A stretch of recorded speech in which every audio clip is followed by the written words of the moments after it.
السلام عليكم ورحمة الله وبركاته. رب اشرح لي صدري ويسر لي أمري واحلل عقدة من لساني يفقه قولي.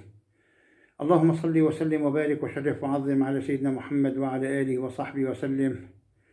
لا إله إلا الله وحده لا شريك له، له الملك وله الحمد وهو على كل شيء قدير. رب اشرح لي صدري ويسر لي أمري واحلل عقدة من لساني يفقه قولي. بسم الله الرحمن الرحيم. الفيديو اليوم إن شاء الله عن تاج الذكر، وهو لا إله إلا الله وحده لا شريك له، له الملك وله الحمد وهو على كل شيء قدير. سبحان الله، عندما تدمن تاج الذكر تدمن على تاج الذكر ولا تتركه أبدا. وإن استطعت أو استطعت أخي أختي، إن استطعتم أن لا تقطعوا تاج الذكر مع الصلاة على النبي صلى الله عليه وسلم والاستغفار. أولا ابدأوا بتاج الذكر قبل الاستغفار أو الصلاة على النبي أو أي ذكر ب100 مرة، لو كان 100 مرة، 200 مرة، 500 مرة، 1000 مرة.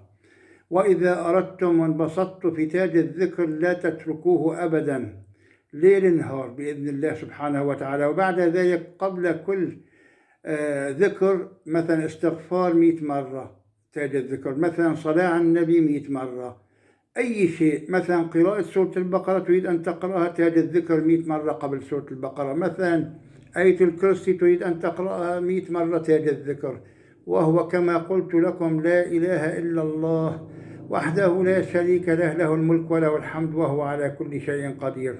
سبحان الله، كل ما قلت تاج الذكر سبحان الله أتقدم في التقرب إلى الله وفي العبادات وفي الصلاة على النبي صلى الله عليه وسلم. صدقوني، كنت الصلاة الإبراهيمية لا أستطيع أن أصل ل 300 مرة صلاة إبراهيمية، ولكن بفضل الله وكرمه ثم تاج الذكر صرت أصل إلى 500 مرة أو 600 مرة، أو أحيانا بفضل الله وكرمه ثم تاج الذكر أصل إلى 1000 مرة صلاة على النبي محمد صلى الله عليه وسلم بالصيغة الإبراهيمية، وهي اللهم صل على محمد وعلى آل محمد كما صليت على إبراهيم وعلى آل إبراهيم، وبارك على محمد وعلى آل محمد كما باركت على إبراهيم وعلى آل إبراهيم في العالمين إنك حميد مجيد. وتاج الذكر وقراءة سورة البقرة وقراءة آية الكرسي سبحان الله العظيم تجعلك لا يتوقف لسانك أبدا أن ينصح الناس وتخرج بفيديوهات وتنصح الناس دائما وأبدا. قبل قراءة سورة البقرة وتاج الذكر وآية الكرسي كنت لا أستطيع التحدث أبدا بهذا الشكل، وسبحان الله كل شوي تأتيني فكرة بفضل الله سبحانه وتعالى. ثم تاج الذكر وسورة البقرة وآية الكرسي وسورة آل عمران والقرآن الكريم بشكل عام.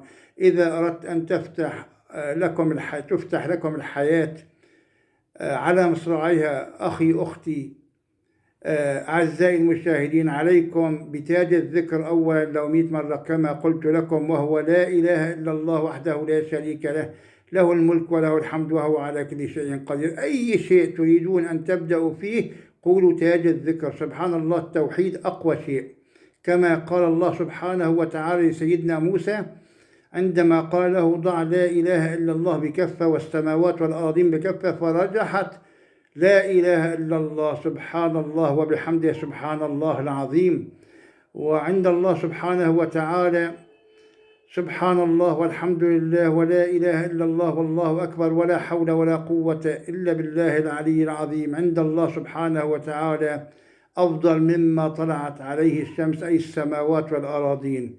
السلام عليكم ورحمة الله وبركاته.